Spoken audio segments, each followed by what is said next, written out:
இவர்கள் ஆண்டவரே இந்த சத்தியத்தை கேட்க போறாங்க. அமைதியா இருக்க உதவி செய்யும். இயேசுவின் நாமத்தில் பிதாவே. சரி, இந்த நாள்ல உங்களுக்கு ஒரு ஸ்டோரி வந்து சொல்ல போறோம். 3வது நாள்ல நீங்க வந்து நல்ல ஒரு கதையை கேட்க போறீங்க. ஒருவேளை அந்த கதை நீங்க வந்து கேட்டிருக்கலாம், கேட்காம கூட இருக்கலாம். ஆனா அமைதியா இருங்க, சரியா? இயேசு எப்படிப்பட்டவரோ என்று பார்க்க ஒரு மனுஷன் வந்து வகை தேடினான். அவனுடைய பேர் வந்து என்னன்னா சகேயு. அவன் யாருன்னா, அந்த நாட்கள்ல அந்த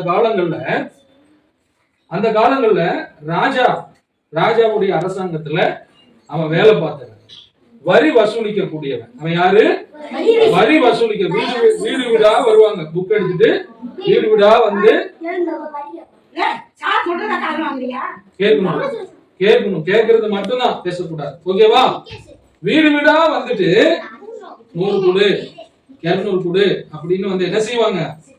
காசு கேட்பாங்க, வரி கேட்பாங்க. கட்டாயமா என்ன செய்யணும்? கொடுத்தாகணும். அதுல பாத்தீங்கன்னா 100 ரூபாய் வசூலிக்க வேண்டிய இடத்துல அவன் 200 ரூபாய் கூட வசூலிப்பான். அப்படி அநீதியா வசூலிச்சு, கவனிங்க, அநீதியா வசூலிச்சு நிறைய சொத்துக்கள் அவன் என்ன செஞ்சிட்டான்? வாங்கி வச்சுட்டான். ஏன்னா அரசாங்கத்துல 100 ரூபாய்னா இவன் என்ன செய்வான்? 200 ரூபாய் ஏழை மக்கள்கிட்ட வாங்குவான். அந்த காலத்துல ஜனங்க படிக்கவே மாட்டாங்க, அவங்களுக்கு ஒண்ணும் தெரியாது. இந்த காலம் மாதிரி இல்ல. அதனால இப்படி நிறைய சொத்துக்களை இந்த சகேயு என்ன செஞ்சானாமா? சேர்த்து வச்சான். ஆனா அவன் வாழ்க்கையில என்ன இல்ல? சொத்து தான் இருந்துச்சு. ஏழை மக்கள் எல்லாம் வஞ்சிச்சு ஏமாத்தி சொத்து சேர்த்ததுனால அவன் குடும்பத்துல நிம்மதி இல்ல, சமாதானம் இல்ல, அவனுக்கும் சமாதானம் இல்ல. அப்போ ஏசப்பாவை குறிச்சு இவன் கேள்விப்பட்டான். ஏசப்பா பூமியில ஏசப்பாவை குறிச்சு என்ன செஞ்சான்? கேள்விப்பட்டான். ஏசப்பா பெரிய பெரிய அற்புதங்கள்லாம் செய்யறாரு, அடையாளங்கள்லாம் செய்யறாருன்னு சொல்லி இவன் கேள்விப்பட்டான். உடனே ஏசப்பா ஒரு நாள் அவன் இருக்கிற ஊருக்கு போனாரு. அந்த ஊரோட பேர் என்ன? எரிகோ. உங்க ஊருக்கு ஒரு பேர் இருக்கு இல்லையா? உங்க தெருவுக்கு ஒரு பேர் இருக்கு. அந்த மாதிரி அந்த நாட்கள்ல, ஏசப்பா பூமியில இருந்த நாட்கள்ல இவன் வாழ்ந்த ஊர் என்னன்னா எரிகோ. சொல்லுங்க பாக்கலாம். ஏசப்பா ஒரு நாள் அந்த ஊருக்கு ஊழியத்துக்கு போனாரு. ஏசாமி இந்த ஊருக்கு வராரு. கவனியா, கவனி கவனி. ஏசாமி இந்த எரிகோவுக்கு வராரு, அவன் ஊருக்கு வராருன்னு அறிஞ்ச உடனே இவன் என்ன செய்யறான்? ஏசாமி வர வழியா முன்னாக ஓடி. எப்படி? இப்ப நாங்க வரதுக்கு முன்ன சில பேர் காத்துட்டு இருக்கீங்கல்ல, அந்த மாதிரி இவன் என்ன செஞ்சான்னா, ஏசாமி இந்த வழியா வராருன்னு பேசக்கூடாது. கவனி, நல்ல பிள்ளைங்க, நீங்க எல்லாம் நல்ல பிள்ளைங்க, நீங்க எல்லாம் நல்ல பிள்ளைங்க, நல்லா அழகா இருக்கீங்க, சூப்பரா இருக்கீங்க, ஹீரோ மாதிரி இருக்கீங்க. அப்படி இருந்துகிட்டு இப்படி இருக்க கூடாது இல்லையா? கவனிங்க, சரியா? ஓடி காட்டாத்தி மரத்து மேல ஏறிட்டான். எது மேல ஏறிட்டான்?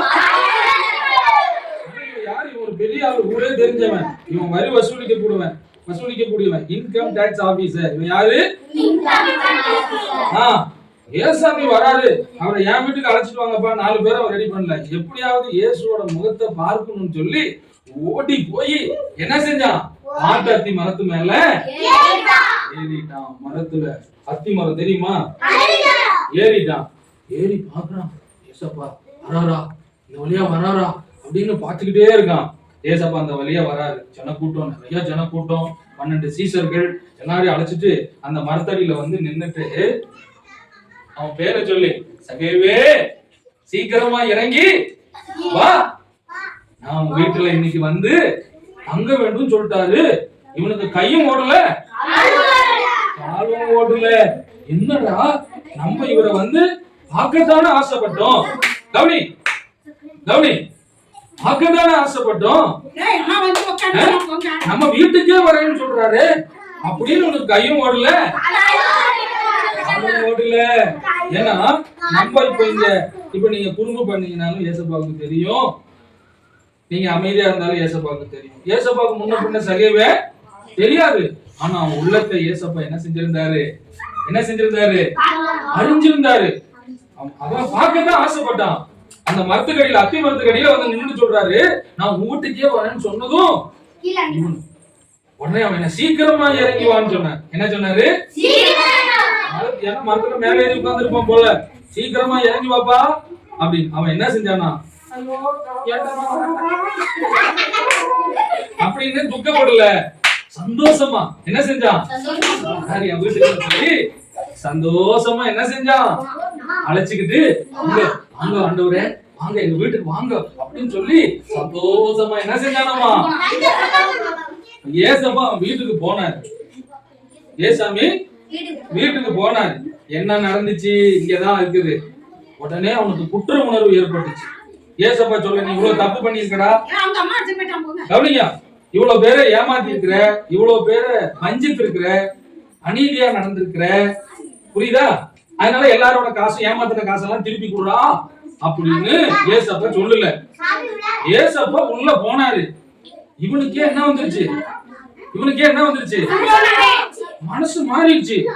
உடனே அவன் சொல்றான், ஆண்டவரே, நான் யாரையாவது 1 ரூபாய் ஏமாத்தி இருந்தேன்னா எத்தனை ரூபா கொடுக்குறேன்?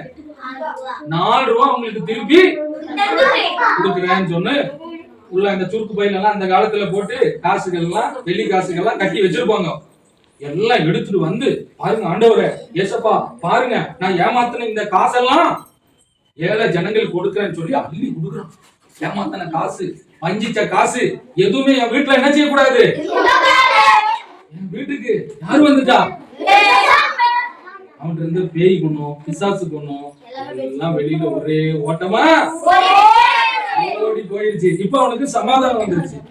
கெட்டது நம்ம வீட்டுல இருக்கும்போது, கெட்ட எண்ணங்கள்லாம் நம்ம இதயத்துல இருக்கும்போது நம்ம வந்து சமாதானமா என்ன செய்ய முடியாது, சந்தோஷமா இருக்கவே முடியாது. அதே மாதிரிதான் ஏசப்பா உங்க உள்ளத்துல நீங்க ஏற்றுக்கிட்டீங்கன்னா, நீங்க வந்து யார் மேலயும் பொறாம ஏமாற்ற மாட்டீங்க, பொய் சொல்ல மாட்டீங்க. சரியா? ஏசப்பாவை உள்ளத்துல நீங்க ஏத்துக்கும் போது உங்களுக்கு நல்ல குணங்கள் கிடைக்கும். எப்படி? பொய் பேச மாட்டீங்க. திடீர்னு டே ஒரு 5 ரூபா கொடுறா, சரி சொல்லி ஒருத்தன் ஃப்ரெண்ட் 5 ரூபா கொடுத்துருவான். நாளைக்கு வந்து டே கவனி, இப்ப ஃப்ரெண்டு கிட்ட இருந்து 5 ரூபா வாங்குறீங்க.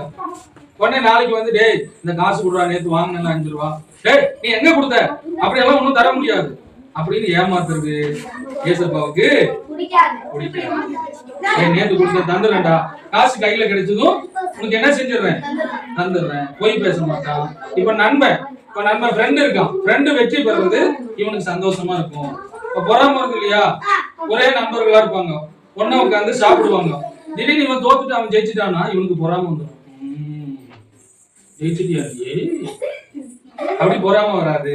சரி, நானும் படிச்சு என்ன செய்யணும், வெற்றி பெறணும். அதே மாதிரி ஜெயிச்சவன் நல்லா ஃப்ரெண்டா இருந்தானா, ஜெய் கவலைப்படாதடா, நீ இதுல தோத்துட்ட, 2வது நீ எப்படியாவது எழுதி பாஸ் பண்ணி ஜெயிச்சிடறா. அப்படி நல்ல குணங்கள் வளரணும். சரியா? கெட்ட குணங்களை நம்ம வளர்க்கும் போது வளர்ந்து வர காலங்கள்ல அது நம்ம வாழ்க்கையை என்ன செஞ்சிடும். இப்ப நிறைய படிக்கிற பிள்ளைங்க எல்லாம் பாத்தீங்கன்னா தோல்வி அடைஞ்சிட்டாங்கன்னா பிசாசு சொல்லும், சாகணும், நீ சாகணும், செத்து போ அப்படின்னு சொல்லும். சரியா?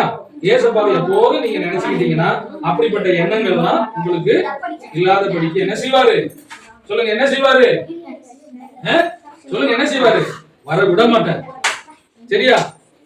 கெட்ட எண்ணங்களை வர விட மாட்டார். நம்ம சகேயு வீட்டுக்கு ஏசப்பா போனதுனால என்ன நடந்துச்சு, கெட்டதெல்லாம் வெளியில போயிடுச்சு. ஏமாத்தி வாங்கின காசு இப்ப அவனுக்கு ஒரே சந்தோஷம் வந்துருச்சு. சரியா? அப்ப நம்ம மனசுக்குள்ள கெட்டது இருந்துச்சுன்னா நிச்சயமா சந்தோஷம் என்ன செய்யாது, பொறாம இருக்குது, ஏமாத்து இருக்குது, பொய் சொல்றது அப்படின்னா கண்டிப்பா என்ன வராது, சொல்லுங்க, என்ன வராது. இதெல்லாம் மனுஷனுக்கு இருக்கும், மனுஷன்கிட்ட இதெல்லாம் தான் இருக்குது. ஆனா நம்ம என்ன செய்யணும், அது நமக்குள்ள என்ன செய்யணும், செடிகளை, சொல்லுங்க பாப்பா, கவனிங்க, அந்த செடிகளை என்ன செய்யக்கூடாது, வளர விடக்கூடாது. கசப்பு செடிகளை வளர விடக்கூடாது. புரியுதா? சரி.